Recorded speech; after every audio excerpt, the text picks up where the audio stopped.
Hello again, this is my second video and I will talk about her 2 tournament variation and my own personal Skarlet as bonus. And if you didn't watch the previous video when I talk about the basics, try and go watch it, I'll link it in the description. Now let's talk about her first tournament variation. It is called Blood Drive, and her abilities are these: Blood Ball Amplified version and Cell Siphon. Her first ability, Blood Ball Amplified, is just this Blood Ball, who can be made faster or slower. So why this? I personally don't think this is a great ability, especially for the 2 slots it takes. And why should be useful?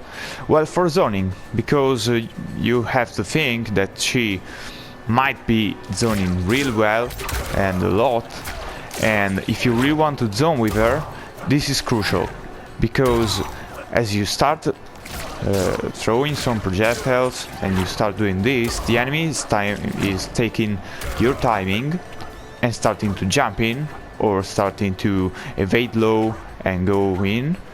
And if you do the Blood Ball Amplified, you change the timing of your projectiles, and this becomes really tricky to avoid and really tricky to jump out of this slow ball.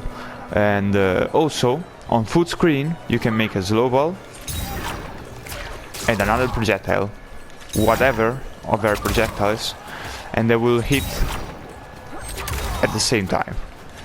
And you cannot do with the normal one.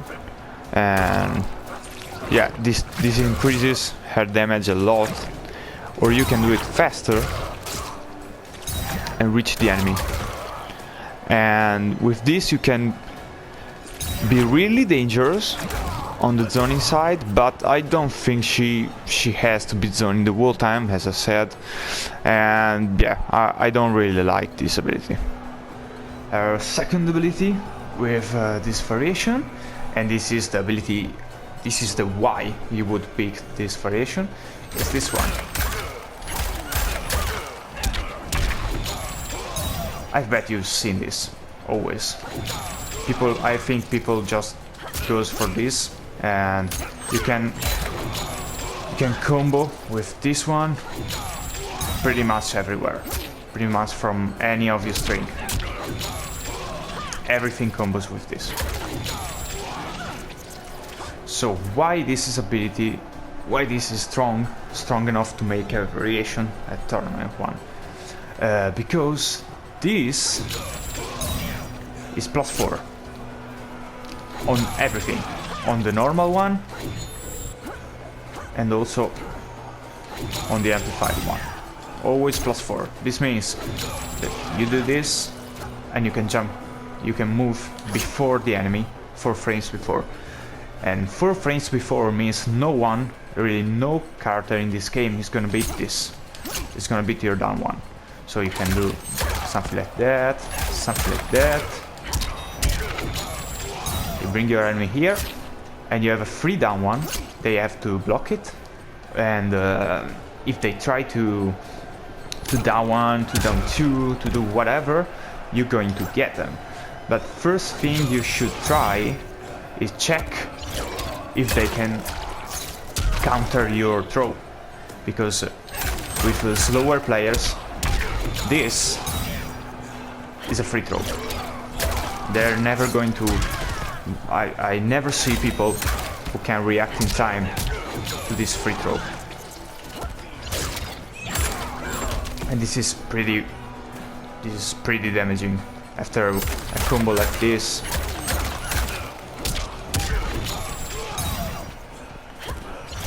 Another free throw, another 140 damage. It's really great. And what to do with this ability? So never do this on neutral. Maybe from anti-air, but even if it has a good range, the big problem is this. minus 53 and minus 39 on block. This means even their grandma can punish you for blocking this. Let me show you.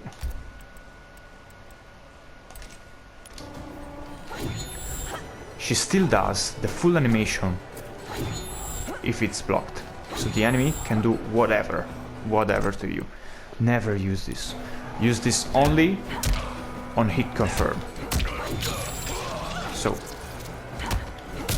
do this, and then you down one. And the enemy, you see, he can parry, he can block the down one, but he cannot counter you. And yeah, this is it for this variation, more or less. It's more damaging. The important thing with this one is, yeah, it has the best combos, and yes, this combo. Yeah, you can also do this row for 200 damage. So it's pretty much almost 200 damage anything you do. So anything you do, you get a free this if you manage to hit confirm the enemy. And but this is really unsafe, so be careful. The problem with this variation is that she has no tools. She has no escape from an eventual zoning. She has no counter for whatever. She only has damage, and this is it. And now let's see the second variation, which is my personal favorite. And we have Hurt Pierce. So why Hurt Pierce is, I think, the best variation for Skarlet? Because of two moves, not the wall of them, because she also have this, and look at it, 10 damage to you and 5 damage to your enemy. He cannot block it, he cannot evade it, so this is, never use this ability, especially on the neutral. You can do this only if you want to chip out your enemy. Maybe your enemy is really far, is really low on health, and you are high on health, and you want to finish them off. You do this, and they cannot do anything to survive this. But yeah, this is really risky. You look at how much health I lost doing this. So why this is the best variation? Because of her two abilities, which are Dagger Dance and her teleport, her blood port. So you can do 3 blood port, 1 on the place, 1 in front, and 1 behind.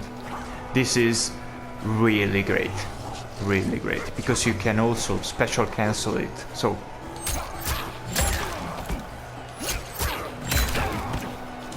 and you're back. This is incredibly good online. You just have to delay it, like.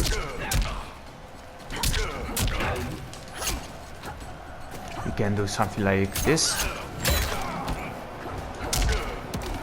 You can jump in and then teleport back and then do whatever you want.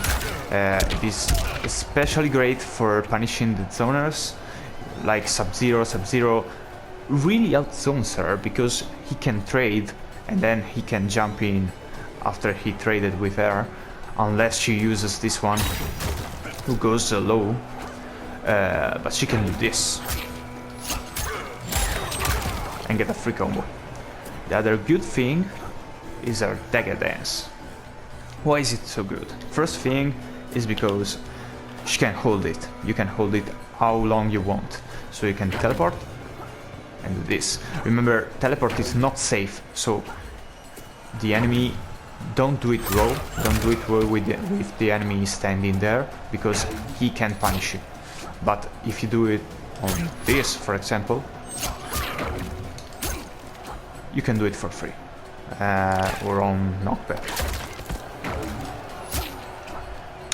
And the other thing of this Dagger Dance is it has a crushing blow, It has a crushing blow on her third amplified dagger dance, and the main feature of this move is that on hit confirm, this makes everything safe. Every move she has now is safe, completely safe from down ones, from every kind of punish.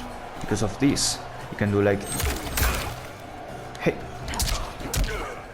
and you just block with this. The enemy will not know, because if you're doing on this side, remember to switch side. If doing on this side, it is pretty hard to see this or this. They are the same. So the enemy is probably going to be tricked sometimes into attacking you. For example, you do this, he blocks, and you're safe. Even safer than with this. So with this, you have to block, and you have to block fast. With this, the enemy will stop.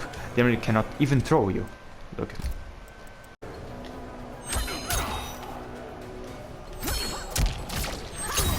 Here we are. So,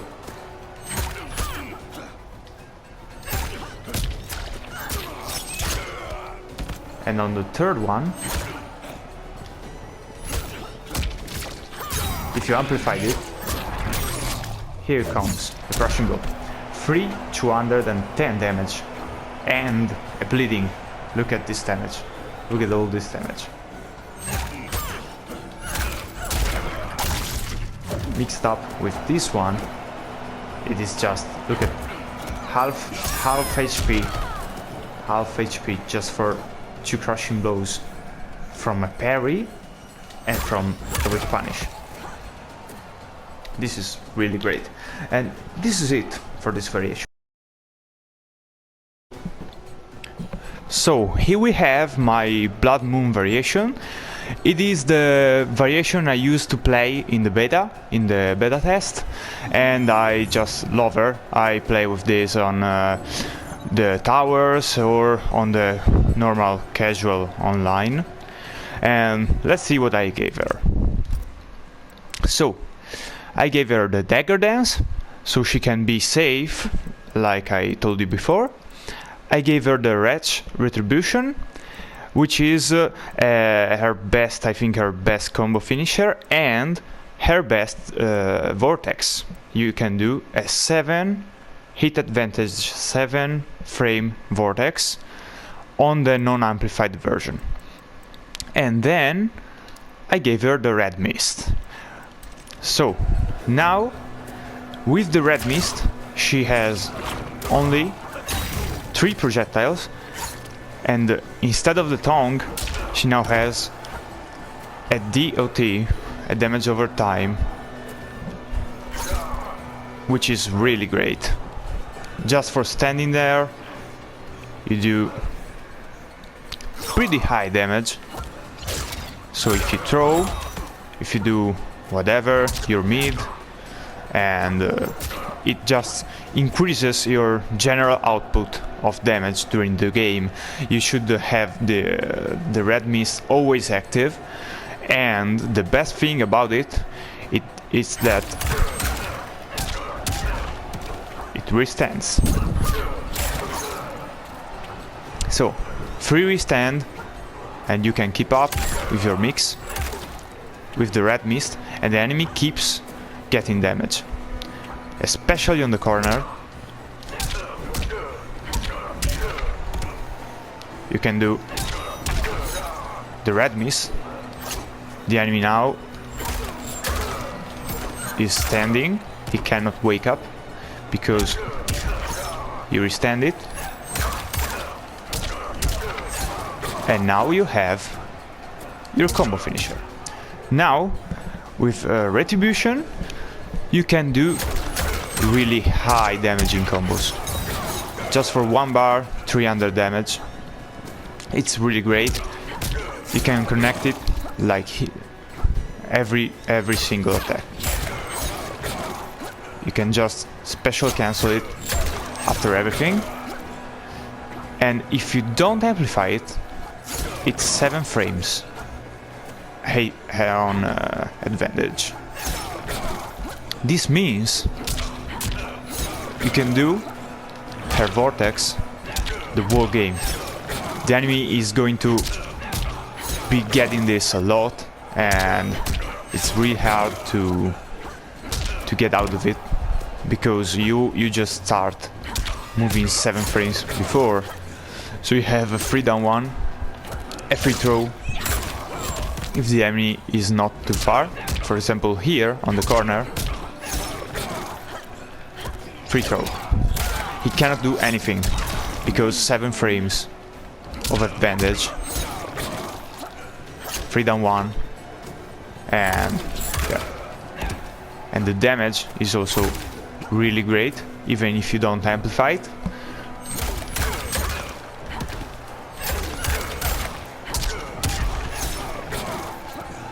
Almost 300 without bars. And they are now standing there, and you can do whatever. In all of that, you also have always her dagger dance. So free crushing blow just for doing 3 times, and everything will be safe with dagger dance, because with red mist you miss your safe option on combos and on hit confirms. So your only option for safe is dagger dance or just block. And this is it for Skarlet, for my Skarlet guide. This is only the first one. I will keep up doing some more characters maybe, and some more Skarlet for sure. I will keep playing her, she is my main for now, and yeah, I'll keep with this. And let me know if you just wish to have more video like this, or you want something more on Skarlet, you want to see some gameplay. I will put on soon a new video with some Skarlet gameplay, and new stuff is coming. See you!